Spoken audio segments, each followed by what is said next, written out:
आप देख रहे हैं एकता यूनिक। तो चलिए सबसे पहले हम जानते हैं कि एक जो बेसिक सी जो स्ट्रक्चर होती है वो क्या होती है। तो बेसिक स्ट्रक्चर में आप सभी को मालूम होगा, जिसको नहीं मालूम है वो मैं बता देती हूँ कि अ, जो कि मान लीजिए इस तरीके की शेप है, ठीक है? तो सबसे जो बाहर वाला जो हिस्सा होता है, जिसके ऊपर हेयर प्रेज़ेंट होते हैं और उसके ऊपर एक हड्डी होती है, हड्डी के जैसे उसके ऊपर ये समझिए कि फैट होती है। तो वहाँ पे भी क्या होते हैं? हेयर्स होते हैं। तो ये बाहर वाली जो साइड होती है, वो क्या हैं? बाहर के लिप्स होते हैं। उनकी शेप अलग हो सकती है डिफरेंट डिफरेंट फीमेल्स में, ठीक है? एक जैसी होना ज़रूरी नहीं है।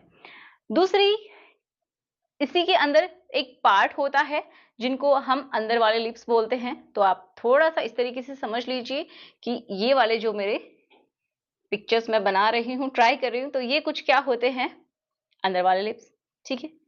अब यहाँ पे क्या है, जो फीमेल का बहुत ही सेंसिटिव हिस्सा होता है, वो उसका हुड, ठीक है? उसका जो हेड वाला हिस्सा है, वो यहाँ पे छुपा होता है, जिसको क्लिट बोलते हैं। अब उसके जस्ट नीचे क्या होता है, एक ओपनिंग होती है, जिसको ये सारी की सारी बातें हो रही यहाँ अंदर की साइड में। तो अंदर में क्या होता है, पेशाब करने का एक छोटा-सा होल होता है और उसके नीचे जो होल होता है, जिसके थ्रू बच्चे की डिलीवरी होती है एंड रिलेशन बनाने में भी वहीं से हेल्प होती है, ठीक है?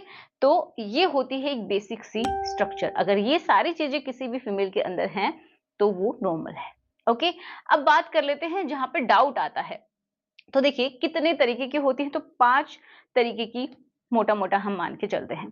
पहली पहली जो कि बहुत ज़्यादातर लोग पसंद करते हैं इस चीज़ को, ठीक है? वो जो शेप है उसको, तो उसमें क्या होता है कि जो बाहर वाले जो लिप्स हैं, वो अंदर जो भी है, अंदर के लिप्स हो गया या फिर ऊपर का जो हिस्सा हो गया क्लिट वाला, उसको पूरी तरीके से कवर करके रखते हैं, ठीक है? तो ये जो एक शेप होती है, इसको नाम दिया जाता है बार्बी। उसमें अंदर वाले जो लिप्स हैं, वो बाहर दिखाई नहीं देते हैं, पूरी तरीके से कवर होते हैं, ओके? तो इसको हम बार्बी शेप कहते हैं। नेक्स्ट जो है, इसी की जैसी होती है कुछ-कुछ, लेकिन जो बाहर वाले जो लिप्स होते हैं, वो थोड़े से लटके हुए से होते हैं, थोड़े से। कुछ ऐसे पुरुष होते हैं जो कि ये समझते हैं कि हर बार किसी भी फीमेल को या फिर उसकी जो पार्टनर है, उसको हर बार सैटिस्फाई नहीं किया जा सकता। कुछ ऐसे भी मानते हैं कि अ, ऐसा क्या ज़रूरी थोड़ी होता है कि किसी फीमेल को हर बार सैटिस्फाई करें। ये हमारी ड्यूटी थोड़ी है। क्यों नहीं है, आपकी ड्यूटी है, बिल्कुल है। तो आपको ऐसा करना चाहिए, क्योंकि हमेशा अपने ही बारे में नहीं सोचना चाहिए एंड कभी-कभी उनकी गलती भी नहीं होती है। सब कुछ करता हूँ भाई, लेकिन बंदी exercise 6 sexual but non sexual turn ons for your partner. Female की कैटेगरी में मस्त काम करते हैं ये। ट्राइड एंड ट्रस्टेड है तो वीडियो को पूरा अंत तक देखें। और जिन पुरुषों को ये प्रॉब्लम है, शादीशुदा हो या नहीं, लेकिन बंदी ठंडी है, तो फिर पूरा अंत तक देखो।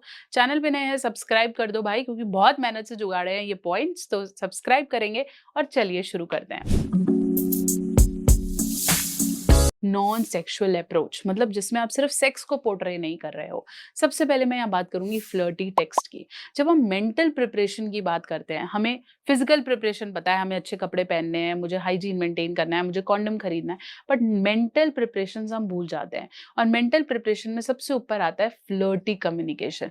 आप चाहें तो एक कोई मीम भेज सकते हैं, कोई जोक भेज सकते हैं, कुछ वैसे ही भेज सकते हैं कि आज करें क्या, या ऐसे है, या कोई भी टेक्स्ट भेज सकते हैं जिससे आपके पार्टनर को फ्लर्टी रिस्पॉन्सेज आए। और इससे आपका पार्टनर, क्योंकि फीमेल में सेक्स इज बेसिकली इमोशनल, तो अगर आप उनके वो इमोशनल पार्ट को टच कर देते हो तो वो रात को अवेलेबल भी रहती हैं, साथ साथ वो आपको भी अवेलेबल करती हैं। इसलिए जिसे हम बोलते हैं कि ये चीज, ये जो एक नॉन सेक्सुअल टच है, ये बहुत ज्यादा इंपॉर्टेंट है। दूसरा, टचिंग विदाउट एनी पर्पस। आप चाहें तो आते जाते हिप्स पे टच कर सकते हैं, आप चाहें तो वैसे ही कहीं चूटी काट सकते हैं। You can do anything with your males also. अगर मेल्स को आपको लगता है ये चीजें पसंद आती है, तो you can touch their hairs, you can touch their clothes, anything. कुछ भी ऐसा जो कि आपके पार्टनर को एक टच और रेडी होने का सेंसेशन देता है, वो फीमेल में काम करता है।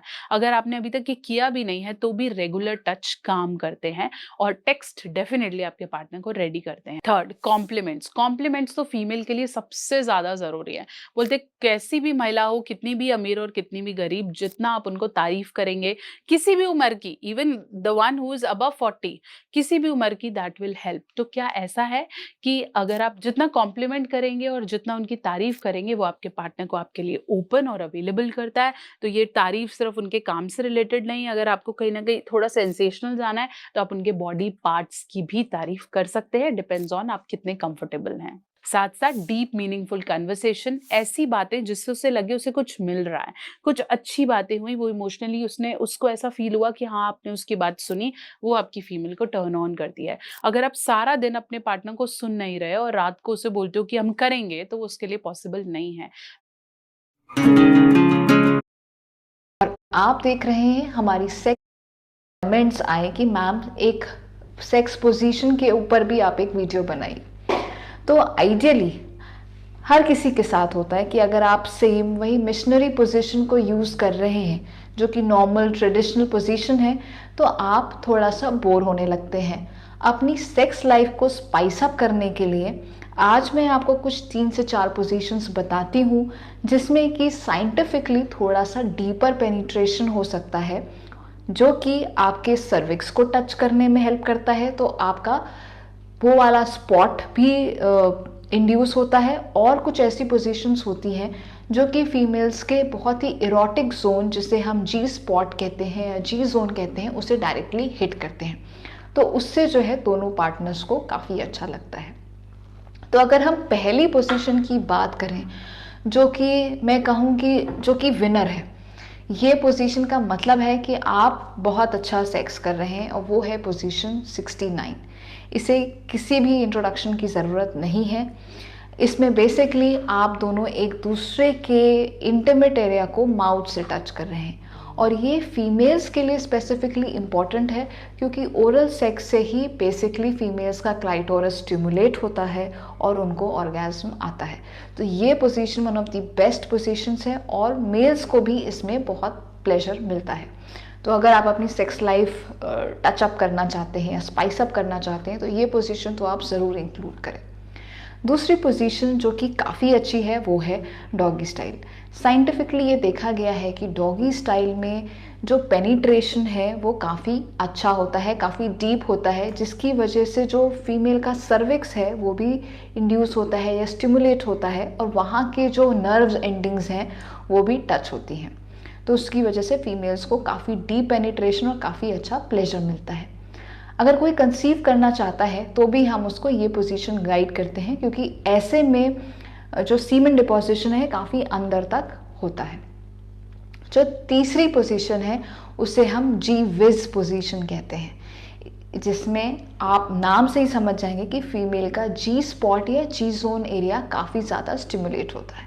इसमें एक फीमेल बेसिकली अपने पैर अपने पार्टनर के शोल्डर के ऊपर रख देती है, जिसकी वजह से जो थ्रस्ट आता है या जो फोर्स आता है वो सारा फीमेल के ऊपरी हिस्से पे आता है या एंटीरियर वेजाइनल वॉल पे आता है, जहाँ पे जी जोन होता है। ये जी जोन टच होने की वजह से फीमेल को काफ़ी इरोटिक सेंसेशन आते हैं और काफ़ी प्लेजरेबल फीलिंग आती है। तो ये हो गई हमारी तीसरी बहुत इंपॉर्टेंट पोजीशन। और चौथी पोजीशन जो हम कहते हैं प्रैक्टिकली करने में थोड़ी सी मुश्किल आ सकती है, बट काउगर्ल या रिवर्स काउगर्ल जिसे कहते हैं, या वुमेन ऑन टॉप पोजीशन भी जिसे हम कहते हैं। ये पोजीशन बेसिकली फीमेल्स मेल के ऊपर रहती है, और इससे थोड़ा सा आप कह लें एक साइकोलॉजिकल डायनामिक्स भी चेंज होते हैं। मेल को लगता है कि वो एक पैसिव पार्टनर है और फीमेल मोर एक्टिव पार्टनर का रोल लेती है, और प्लस इसमें कुछ एंगुलेशन ऐसा होता है कि फीमेल के जी जोन पे भी ये अच्छे से हिट करता है। तो ये पोजीशन भी काफ़ी अच्छी और इरोटिक पोजीशन है। लास्ट में मैं बस यही कहना चाहूँगी कि ऐसे तो बहुत सारी पोजीशंस मेडिकल लिटरेचर में भी हैं, बट कई बार आपका क्या आप कह लीजिए आपके लिंग का क्या एंगल है, क्या साइज़ है, और फीमेल का जो वजाइना का कैनाल है वो किस एंगल पे है, उसके हिसाब से बहुत सारी पोजीशंस अलग अलग हो सकती हैं जिसमें आपको ज़्यादा प्लेजर मिले। बट यूजुअली एक नॉर्मल जो एंगल देखते हुए ये पोजीशंस, ये 4 positions one of the best positions हैं। बट अगर आपको लगता है कि आपका साइज़ कुछ अलग सा है, कुछ थोड़ा सा ही राइट तरफ या लेफ्ट तरफ कुछ ज़्यादा ही डेविएटेड होता है, तो हो सकता है आपको कुछ और भी पोजीशंस हों जो कि आपको बेटर लगे। ये एक नॉर्मल हमने बताई है, यहाँ पर डिस्कस करी है कि इनसे जो है आपकी सेक्स लाइफ भी स्पाइस अप होगी, सीमेंट डिपॉजिशन भी काफ़ी अंदर होता है और जिससे कंसीव करने में भी काफ़ी चांसेस रहते हैं। होपफुल आपको ये आज का वीडियो पसंद